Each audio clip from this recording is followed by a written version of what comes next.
Hello and welcome back. If I ask you what is mathematical formulation of Newton's law of gravitation, then I'm pretty sure that all of you know the answer. You say that force or magnitude of force is equal to G m1 m2 by r square. So let me start with this mathematical formulation. Now, what is m1 and m2? When you say m1, m2 is mass of objects or body. And what is this r? R you say is distance between two objects or bodies, isn't it? Now, is there any correction needed here? When you say distance between two bodies or objects, this is one object, this is another object. They are arranged like this. How much is distance between these two? Can you find distance between these two objects? Yes or no?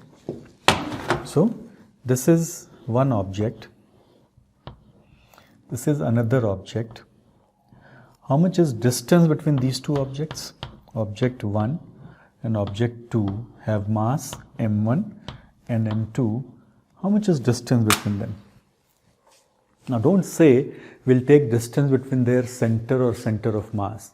That does not make any sense.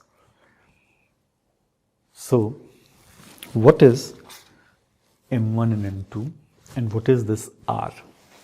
This is not correct thing to say. m1 and m2 is mass of object or bodies and r is distance between those two objects or bodies. Because you cannot find distance between two objects or two bodies.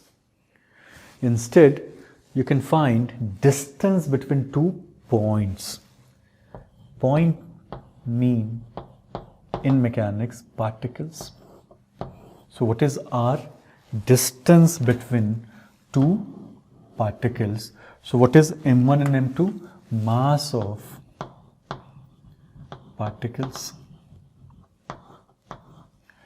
m1 and m2 is mass of particles. So in this formulation, what is m1 and m2? Mass of bodies, mass of object or mass of particles. Particles mean point mass and r is distance between those two particles. So if I consider two particles having mass m1 and m2, you can very easily find how much is distance between these two particles. So, Newton's law, the Newton's law of gravitation, which we are discussing or which you know, is applicable to particles. Now, what happens if we have extended object? Objects like this is object 1, this is object 2. Then how we apply law of gravitation? We'll discuss about that later on. So let us first consider Newton's law of gravitation for particle. So you have two particles m1 and m2 separated by distance r. Now can a particle exert force on itself? Never. A particle can exert force on other particle. So force on m2. Who will exert force on m2? m1. Now is m1 in contact with m2? No. So force on m2 is because of m1 and m1, m2 they are not in contact. So this is example of, this force is example of action at a distance. This is example of action at a distance. So for this force to act, it is not necessary that particles should be in contact. Now, if you say that this force is applicable to particles, then how we can apply this force to, say, moon and earth? Earth is not a particle, moon is not a particle, sun is not a particle, black hole is not a particle. So how we can apply this law to those objects? So when I use word particle,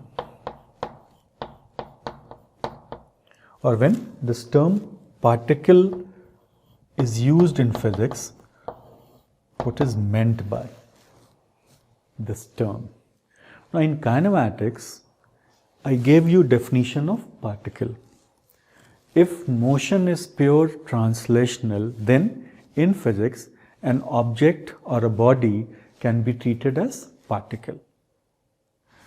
But in gravitation, how we define particle? Now, if distance is very large in comparison to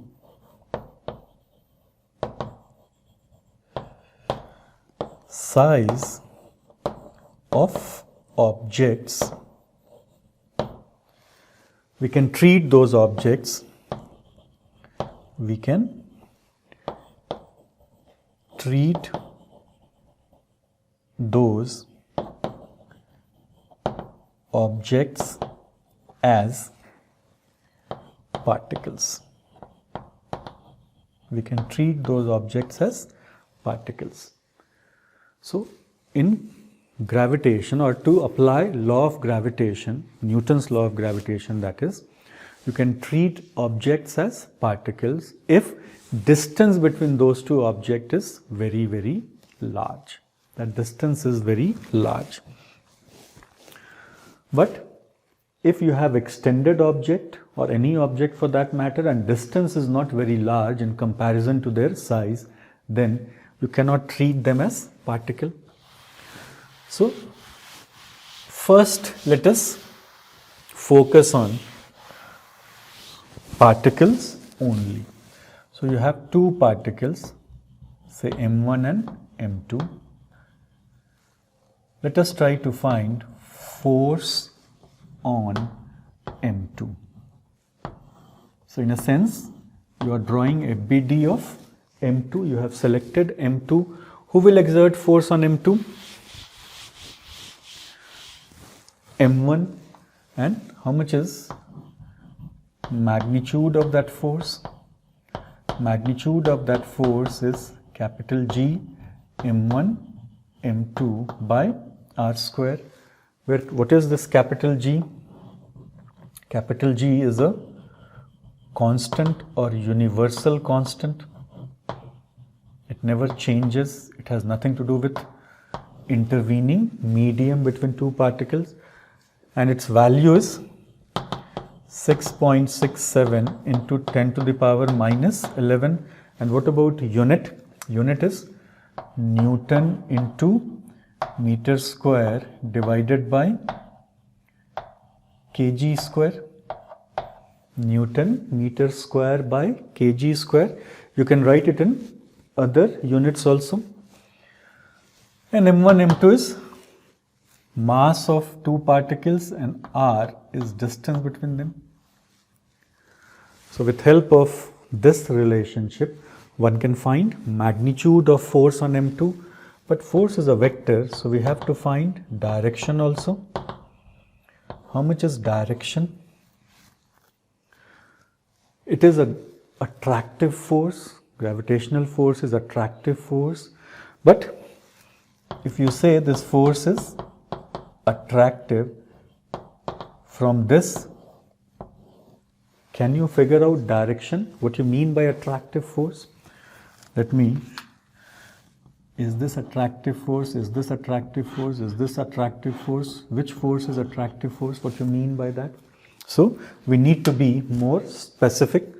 So direction of force, force is along line joining two particles, line joining two particles and attractive. So gravitational force is along line joining two particles and attractive. So if this is M1 and this is M2, you are finding force on M2. So direction of force is along line joining two particles. This is line which joins two particles and it is attractive. So this is force on 2 because of 1. We can use this convention, force on 2 because of 1, 2 subscripts. So this gives you magnitude of that force and this gives you direction. So direction is force is along line joining two particles and attractive. Now let us find out force on M1. Draw another diagram. Same set of particles M1, M2 separated by distance r. Now I want to find how much is force on M1. As far as magnitude of that force is concerned, magnitude is G M1 M2. Distance between them remains same, r, G M1 M2 by r square. And to find direction, line joining 2, you are finding force on M1, line joining 2 and attractive. So this is force on 1 because of 2 or not. This is direction, line joining two particles and attractive. Now tell me, this F21 and F12 have what magnitude? Same, but what direction? What direction? Opposite. So if I will use vector notation, then I will append one minus sign here. So this, from this vector equation, what can we conclude? This law of gravitation obeys Newton's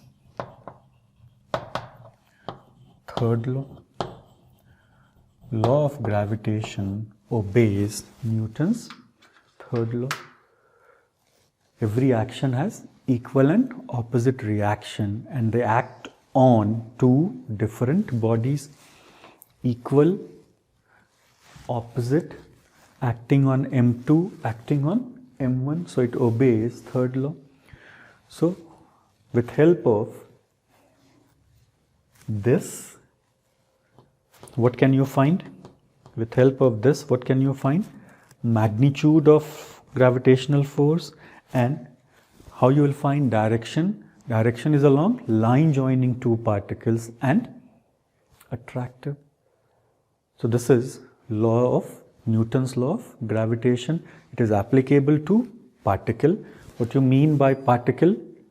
An object can be treated as particle if distance between objects is very, very large in comparison to their size, and with help of G M1 M2 by r square we can find magnitude of that force, and to find direction, direction is along line joining two particles and attractive. Now we can use vector notations also. So next let us discuss law of gravitation using vector notation.